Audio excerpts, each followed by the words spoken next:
Atualmente temos a transação como uma nova forma de regularização de dívidas tributárias em âmbito federal. Nas normas que tratam da transação, uma das possibilidades para a celebração desses acordos é mediante a publicação de edital. E é o que trazemos nesse vídeo. Na página da Receita Federal foi disponibilizada essa notícia aqui sobre o edital com propostas para adesão à transação tributária no contencioso administrativo de pequeno valor. O contencioso é quando a empresa está se defendendo de alguma cobrança do fisco, é quando há uma disputa sobre determinado débito. Para se enquadrar como de pequeno valor, o débito deve observar o teto de 60 salários mínimos e os benefícios incluem, além de uma entrada facilitada, descontos de até 50% sobre o valor total da dívida.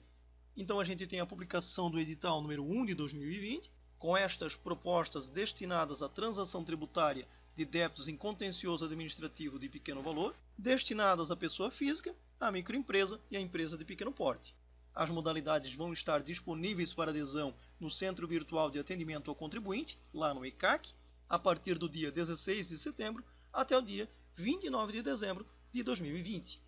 Aqui a gente tem, resumidamente, como vão se dar esses acordos de transação e os respectivos benefícios. Então, a transação poderá ser realizada nas seguintes condições: com descontos de 50% sobre o valor total, com entrada paga em até 5 meses, de 6% do valor total líquido do débito, ou seja, após a aplicação das reduções, sendo o pagamento do saldo remanescente parcelado em até 7 vezes. Outra hipótese é com descontos de 40% sobre o valor total, com entrada paga em até 6 meses, também de 6% do valor total líquido do débito, com o pagamento do saldo restante parcelado em até 18 meses. Na sequência, com desconto de 30% sobre o valor total, entrada em até 7 meses, 6% também do valor líquido do débito, com o pagamento do saldo restante parcelado em até 29 meses. Por último, com descontos de 20% sobre o valor total,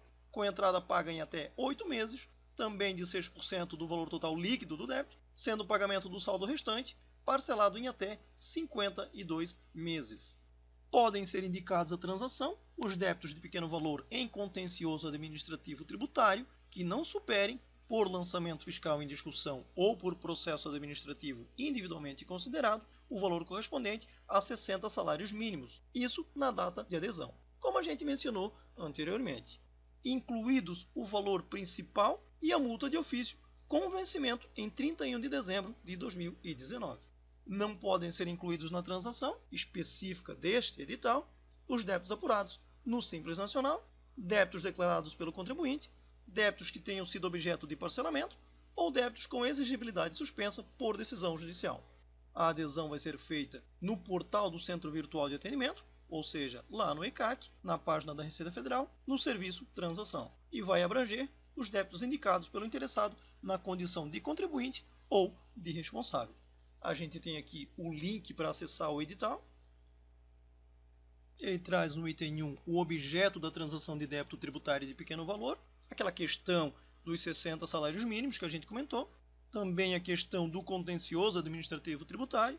No item 1.2 ele diz que podem ser incluídos na transação somente débitos cujo vencimento da multa de ofício tenha ocorrido até 31 de dezembro de 2019. Devem ser formalizados requerimentos distintos de adesão para débitos do INSS e para débitos relativos aos demais tributos administrados pela Receita Federal recolhidos por meio de DARF. No 1.5 ele diz que, observado o disposto no item 1.2, aquela questão da multa até dezembro de 2019, a transação relativa a débito tributário de pequeno valor será realizada na pendência de impugnação de recurso ou de reclamação administrativa, ou seja, tem que ter um processo de defesa, um processo de contestação em relação a algum débito perante a Receita Federal, seja de impugnação, de recurso ou reclamação administrativa. Na sequência ele traz as condições para adesão no item 2, aquela questão que a gente já comentou de que é destinada à pessoa natural, à microempresa e à empresa de pequeno porte. No item 2.2, ele diz que a adesão à transação na forma desse edital implica desistência por parte da pessoa natural, da microempresa ou da empresa de pequeno porte, das impugnações ou dos recursos administrativos interpostos em relação aos débitos incluídos na transação e renúncia às alegações de direito sobre as quais essas impugnações ou recursos tenham fundamento. Ou seja, tem que fazer a desistência daqueles processos que a empresa está questionando aquela determinada cobrança, bem como renunciar às alegações de direito. No item 3, ele traz as regras relativas ao requerimento da adesão, aquela questão da limitação de datas que a gente comentou do dia 16 de setembro até o dia 29 de dezembro de 2020, feita mediante requerimento do interessado dentro do portal do ECAC, abrangendo os débitos indicados pelo interessado, seja na condição de contribuinte ou de responsável. Na sequência, ele traz as obrigações do aderente em sintonia com a legislação de regência da transação.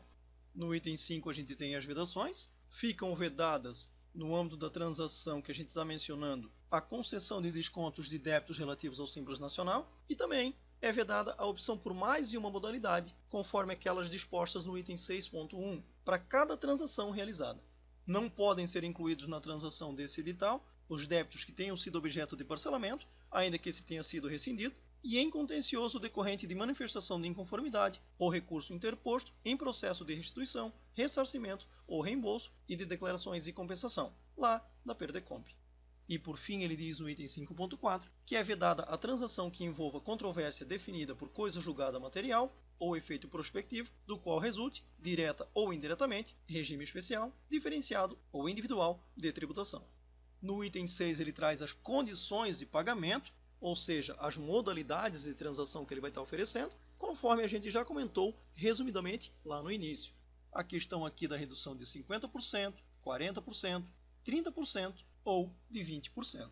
No item 6.3, ele traz o valor mínimo das parcelas, que vai ser de R$ 100 para a pessoa física e de R$ 500 para a microempresa ou empresa de pequeno porte, hipótese em que o número de parcelas deverá se ajustar ao valor do débito incluído na transação. As parcelas serão acrescidas de juros Selic, acumulada mensalmente, calculados a partir do mês subsequente ao da consolidação, até o mês anterior ao do pagamento e de 1% referente ao mês em que o pagamento estiver sendo efetuado. Ele traz no item 7 as hipóteses de rescisão da transação, que vão ser as seguintes: o não pagamento integral do valor da entrada, a falta de pagamento de 3 parcelas consecutivas ou 6 alternadas, a falta de pagamento de até 2 parcelas, estando todas as demais pagas, o descumprimento da obrigação prevista na letra D do item 4.1, que é a questão de requerer a homologação judicial do acordo de transação, a prática de fraude à execução, sem a realização de reserva de bens ou rendas suficientes para o pagamento total da dívida inscrita, a decretação de falência ou de extinção pela liquidação da pessoa jurídica transigente e a utilização de pessoa natural ou jurídica interposta para ocultar ou dissimular a origem ou a destinação de bens, direitos e valores, seus reais interesses ou a identidade dos beneficiários de seus atos, em prejuízo da Fazenda Pública Federal, ou seja, a utilização de laranjas. Aos contribuintes com transação rescindida é vedada pelo prazo de 2 anos, contado da rescisão, a formalização de nova transação, ainda que relativa a débitos distintos. Se for verificada a ocorrência de uma dessas hipóteses de rescisão, o contribuinte vai ter conhecimento das razões, ele vai poder regularizar o vício, ser sanável ou apresentar impugnação. Tudo isso no prazo de 30 dias, contado da data da notificação. Na sequência, ele traz as regras para a apresentação dessa impugnação, ou seja, dessa defesa. Em caso de rescisão definitiva da transação, serão cancelados os benefícios concedidos e efetuada a cobrança integral dos débitos incluídos na transação, deduzidos os valores já pagos, e será restabelecida a cobrança dos débitos com execução das garantias prestadas e efetivação dos demais atos executórios, judiciais ou extrajudiciais. E por último, as disposições finais. No item 8.4, por exemplo, ele diz que o pagamento das parcelas deverá ser efetuado por meio de DARF emitido no portal ECAC, ou seja, não pode ser feito o DARF avulso, não pode ser feito o DARF manualmente, tem que ser feito por dentro do portal do ECAC, lá no sistema da transação.